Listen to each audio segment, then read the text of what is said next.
one of my favorites. Let's welcome Mr. A Bartlett.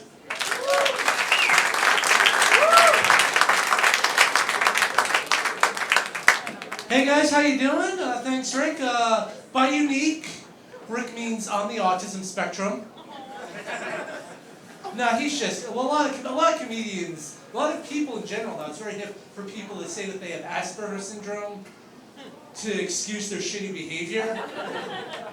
And at first it really made me mad, till I now realize I'm being graded on a curve. Because people are like, oh, you have Asperger's? You're not as shitty as I thought you'd be. That's great. A lot of people wonder, like, how can you have Asperger's and be up here on stage talking to us? And that's something a lot of you muggles don't seem to get. I'm not talking to you, I'm talking at you, and that makes all the difference. It's amazing the things you can do outside your comfort zone when you don't have a comfort zone.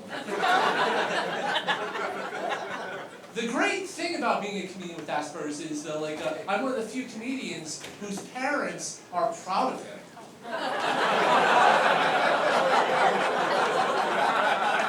Like the doctors kept their expectations in check pretty early.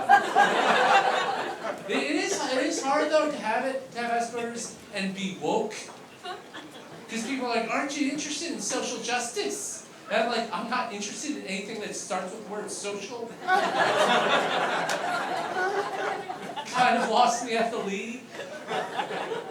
No, people always say, you know what? Hatred is taught. You know, kids are naturally open-minded. You know, kids are taught to hate. I want to say, I beg to differ, because back in school, kids didn't even know what I was yet. But they knew they didn't like it. It's very hard when you're getting stuffed in a locker to be all, well, at least this isn't systematic. At least this isn't troubling in a larger historical context. But we have our own political issues to deal with. You know, the anti-vaxxer people. You know that, like, people like saying they don't want to give their kids vaccines because they're afraid vaccines will turn their kids autistic. And I don't know how to take that. Where apparently it's better that your kid die of an obsolete 19th century disease than end up like me. He could have the measles, or he could not remember the Avengers in chronological order. It's a toss-up. Right, like movies. A lot of actors play autistic people in movies. You know, Christian Bale's done it, Dustin Hoffman's done it. They've played them to, like, great critical acclaim. They've gotten awards for it. And I'm always like, how come no one's ever given me an award for pretending to be a normal person for 2 hours? Where's my Oscar for that time I bought jeans? And it went great.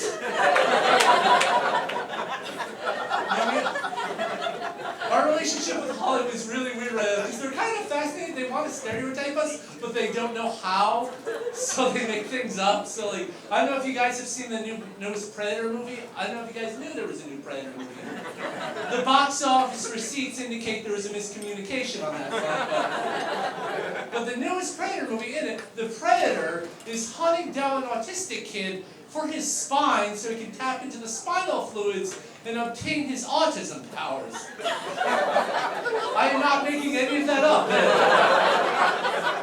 And maybe it's wrong of me to suss out the scientific accuracy of a Predator movie, but you know I'm going to. But like, no, like, we don't have powers. And if we did, they would not be kept in our spines. Posture is not where we're champions. But also an autistic predator would be the most miserable predator.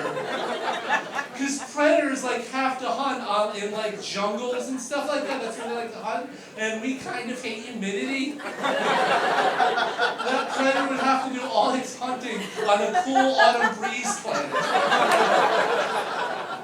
It's spring again. Spring King was talking about winter. Like, I don't hate winter. I hate spring the most of all the seasons. I know that sounds weird, But this is the thing, like, all the other seasons work within their own consistent ethical framework.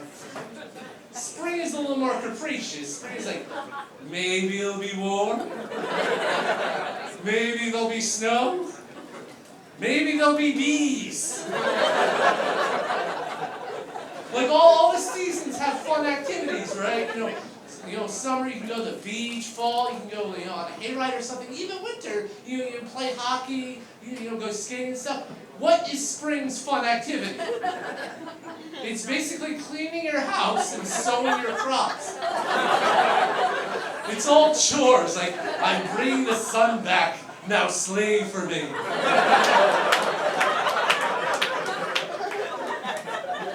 I mean, I know people say that spring is the time for romance, but that's not my bag. I'm not good at meeting people. I have a hard time reading signals, so I can't read body language.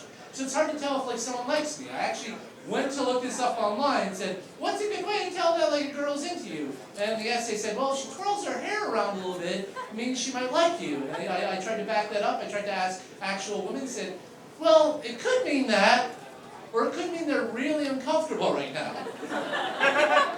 Fantastic. Two possible options that are both the opposite of each other. Like, imagine the police come to your house. It could be one of two things. Either you're under arrest, or you're the mayor now.